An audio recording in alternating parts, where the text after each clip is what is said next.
Sounds pretty defamatory.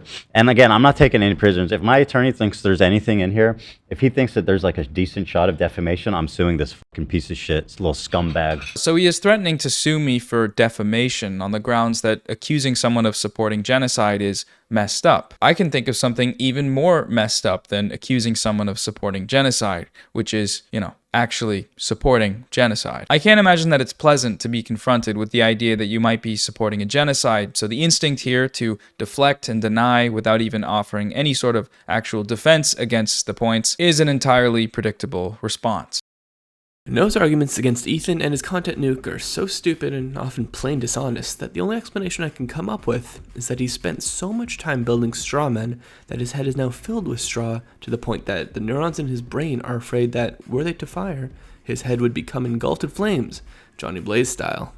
Now, the context for this first clip from the hit piece is it's from a segment over an hour long from October 23rd in which Ethan is talking about multiple aspects of Israel and Palestine, the highly contentious hospital explosion. Human Rights Watch questioned the health ministry's numbers and later said, pending a full investigation, evidence points to a misfired rocket from Hamas. Now, Noah stitched together two separate instances of Ethan mentioning the health ministry and its connection to Hamas, cutting out over 20 minutes of context. Pretty shameless. The Gazan Health Ministry, which, by the way, Gaza Health Ministry is run by Hamas, terrorist organization. I think a lot of people are all too happy to not look too deep into these things, but again, Gaza Health Ministry is Hamas. We have you on video attacking and delegitimizing the most prominent media figures in the YouTube space who have been advocating against the genocide and breaking down the propaganda used to justify it. Hassan loves all terrorists. Now, I'm not going to sit here and tell you that Hassan loves all terrorists, but what I will say is that there isn't many he don't like.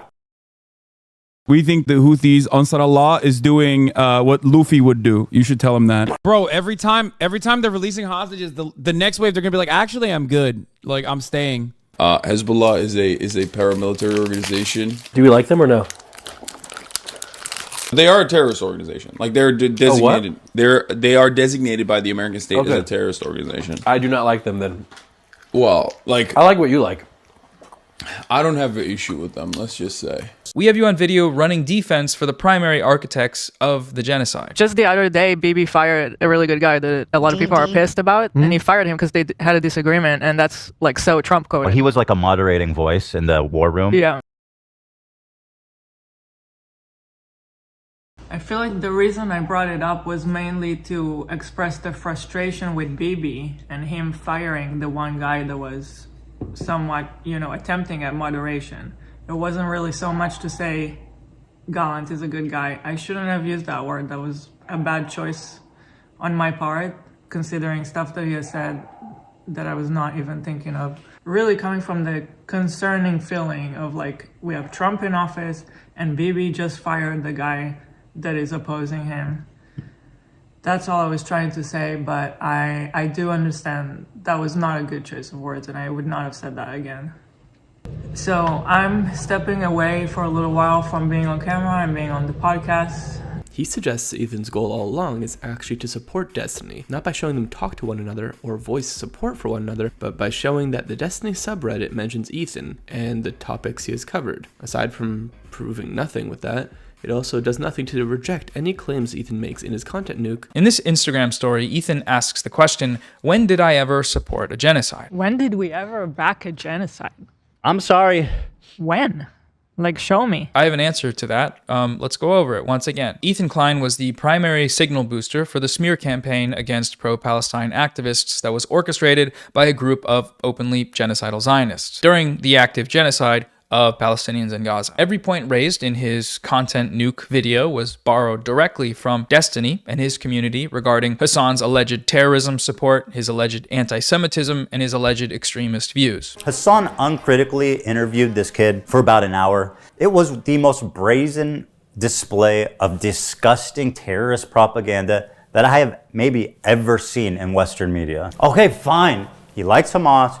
He watches their propaganda. But he's not going to deny the the violent rapes that took place, that is way beyond the pale. Ethan himself, in this very stream, reveals that he is aware of Destiny's comments that openly endorse the genocide of Palestinians. The only person he's probably not defaming here would be Destiny because of his comment about, he said, I believe in genocide. He said, I think, and during one conversation, like that the Palestinians should just leave. The UN report that was released and cited widely by defenders of Israel as evidence that this is true says the opposite. The mission team was unable to establish the prevalence of sexual violence and concludes that the overall magnitude, scope, and specific attribution of these violations would require a fully fledged investigation. Ethan's citation of the conclusion to this report, point 86, that there are, quote, reasonable grounds to believe that conflict-related sexual violence occurred at several locations, does not at all verify the claims made in his video in the central piece of evidence which he cited for it, which was Sheryl Sandberg's propaganda film. The clip that was cited repeatedly by Ethan, what he seemed to think was a smoking gun, Downplaying the violence, specifically the sexual violence, which he's done a lot of. Doesn't matter if fucking rapes happen on October 7th. Like, that doesn't change the dynamic for me even this much. So that's the other part of this problem that many people that can't contend with. Like, the Palestinian resistance is not perfect. They're not like so good. They have magical bullets.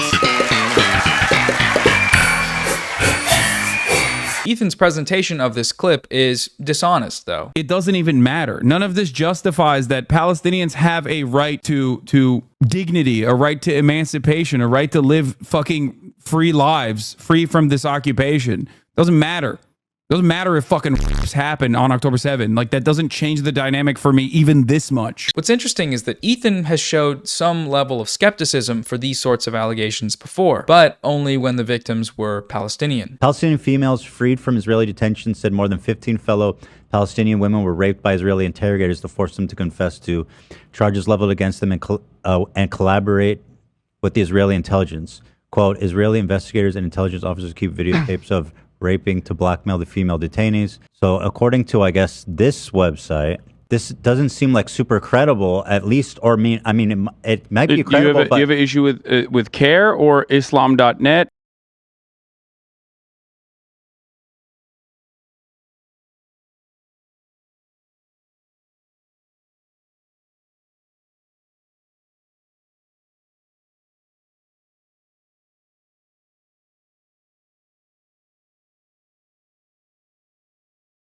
Or the well, what is this? The lack of. Listen, that's a huge claim. 15 Palestinian women were raped. Mm-hmm. I was sexually abused and photographed, she said. But like, what? I don't know what this is. What is this? What do you mean? Is this a source? You're asking if it's credible. Yeah. Yes, CARE is credible. I think, at least. What is CARE is? CARE is There's no source. There's like nothing here. Like shit. I mean, that's a pretty extraordinary claim. I mean, fuck. Like, it's serious to say that the Israeli apparatus is using rape systemically to oppress the Palestinians. It bears repeating here, Hezbollah and Ansar Allah are the only groups in the world that have provided aid to the Palestinian resistance against Israel's genocide. That's a fact. There's something to be said here about the basic attack on free speech evident in this campaign. They want to deplatform Hassan for interviewing a Yemeni teenager on the grounds that they believe this teenager is a member of Ansar Allah or the Houthis, a US-designated terrorist group, and that Hassan didn't just interview him, but he promoted him. Glazing is the legal term they use, I believe. Hassan did not ask him one critical question. In fact, the opposite. It was a complete puff piece where he sucked him off, elevated him, was uncritical. None of this is true. Ethan provided no credible evidence to the claim that Rashid al-Haddad, or Tim Houthi Chalamet, the nickname of the Yemeni teenager, is a member of Ansar Allah. Let's go ahead and take a look at his social media and see if that lines up. All right, let's see here. Tel Aviv will burn in the coming hours. Ready for sacrifice and eager for martyrdom. Maybe he's talking about football? Here he is singing a song with the words, "Do you threaten us with what we are waiting for, son of a Jew?" The meaning of Houthi is a title, and it's not something to fear, but for the Jews. They are very afraid of this title. The execution we will carry out on all Zionists, with the lovely depiction of a man impaled through his asshole and out of his mouth with a pike, or how Hassan likes to say it, a pike for a cut.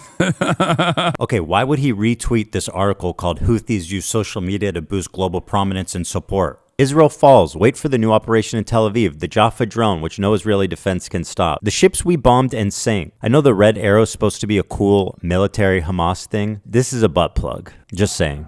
To every Zionist, I will put this into your stomach. And let me state the obvious. Jew and Zionist is clearly interchangeable to this guy. Okay, but hating Jews doesn't make you a Houthi. Are you a soldier?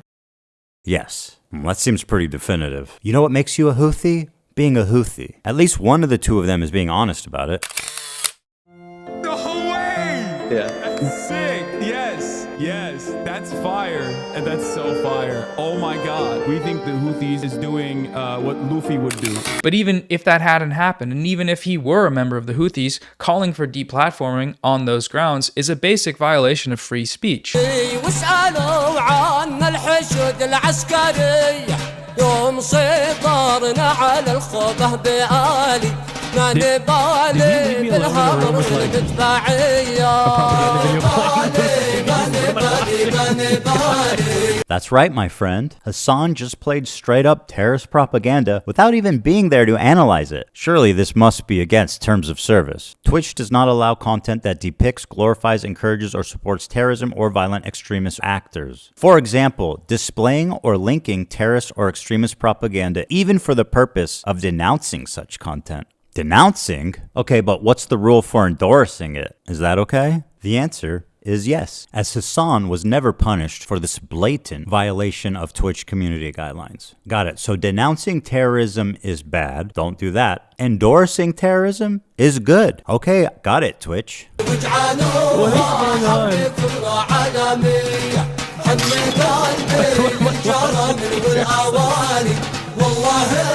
Can you explain this? This is a 3-minute video of... What do you mean a music video? When you said music video, I'm expecting like bad example, Chris Brown dancing, you know? No. They do like they do musicals. They're very musical people. Are you being serious?